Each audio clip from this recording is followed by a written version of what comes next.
I held off on doing this review because I wanted to see if there was any significant difference whatsoever between the English and Japanese version. There wasn't. King Kong vs. Godzilla. The film centers around a pharmaceutical company who has grown unhappy with the television shows that it sponsors. In a bid to increase ratings for the shows, the company sends 2 of its employees to an island to capture a monster that they hope to use as a publicity stunt. The monster, as they learn later, is King Kong. Eventually, Kong is captured and brought back to Japan. Meanwhile, an American nuclear submarine collides with an iceberg, releasing Godzilla, who had been imprisoned within for the last 7 years.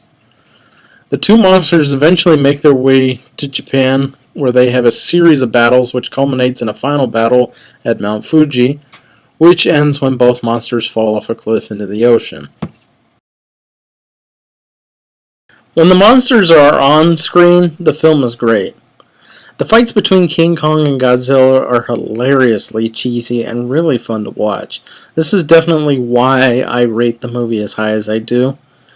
The music is kind of odd. In the American version, the score is unnecessarily removed in favor of stock music from various classic Universal horror films, like The Creature from the Black Lagoon. The reason behind this was the film was distributed by Universal in the United States. It's not a very good reason, but it's a reason. The Japanese score is another classic work from Akira Ifukube, who is to the Godzilla series what John Barry is to the James Bond series. There's always something missing when they aren't the ones handling the musical end of the film. The one thing I will say in favor of the American version is that the Universal stock music does actually kind of fit with the film, especially when Kong is on screen. Still an odd decision regarding the music though, but whatever. Invariably with these American versions of early Godzilla films, we get stuff added to the film to help us dumbass Americans to understand the film better. Now, that actually kind of worked well in the first film with the addition of Raymond Burr's character sort of, kind of, but not really interacting with the main characters. But things started to get really bad with the dopey narration of the previous film. And they really got to their peak of awfulness with this one.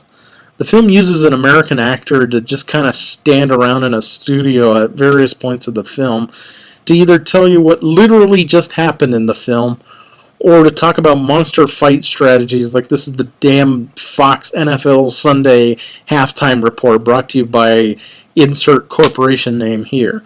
The guy just prattles on for like several minutes at a time in the most boring way possible. Just shut up and show me a dinosaur lighting a monkey on fire. That's what we're all here for, not some astrophysics lecture. And that's another thing. The studio segments were basically used to pad out the admittedly thin plot. I mean, I know Godzilla film plots are usually paper thin, but this one is ridiculous. Why the hell would a pharmaceutical company care about the TV shows they sponsor so much? You know, that they go and capture a 50-foot gorilla. Just advertise on a different show.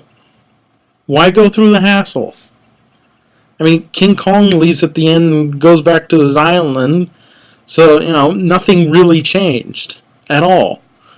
King Kong vs. Godzilla. When the monsters aren't on screen, this film is impossibly dull. It doesn't really matter what version you watch. You either get the bland squad giving cigarettes to children in the original Japanese version, or you get Whitey McCracker comparing brain sizes of the monsters for 6 minutes.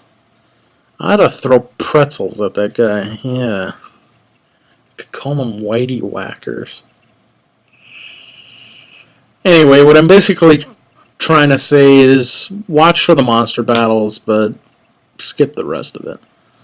I give the entire package, both versions, whatever, 3 out of 5 stars, and half of that is for the monster battles, let's face it.